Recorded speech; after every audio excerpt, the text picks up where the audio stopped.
அஸ்ஸலாமு அலைக்கும் ஃப்ரெண்ட். தமாமில் குர்னேஸ் ஏரியாவில் இந்த வியூவை பாருங்கள், எப்படி இருக்குன்னு பாருங்கள். வெரி நைஸ் காஃபி ஷாப் பண்ணியிருக்கேன். அதுக்கு முன்னாடி அதுக்கு மேலே போயிட்டு காஃபி குடிச்சிக்கிட்டு பாருங்கள். அதில் வியூவை காட்டுறேன் பாருங்கள் எப்படி இருக்குன்னு.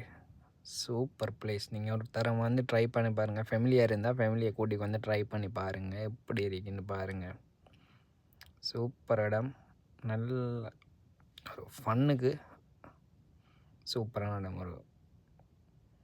நீங்கள் வந்து ட்ரை பண்ணி பாருங்கள். ட்ரை பண்ணி பார்த்துட்டு சொல்லுங்கள். ப்ளீஸ் மறந்துடாமல் சப்ஸ்கிரைப் பண்ணுங்கள், லைக் பண்ணுங்கள் வீடியோ. இந்த காஃபி ஒன்று வெரி சீப்பாக கிடச்சிக்கு. நான் சவுதி அரேபியாவில் குடித்ததில் ஃபஸ்ட் டைம் 11 ரியால் ஒரு காஃபி. சூப்பராக இருந்தீங்க பாருங்கள். பார்த்துட்டு ட்ரை பண்ணிவிட்டு நீங்களும் சொல்லுங்கள் எப்படி இருந்துக்கிட்டு.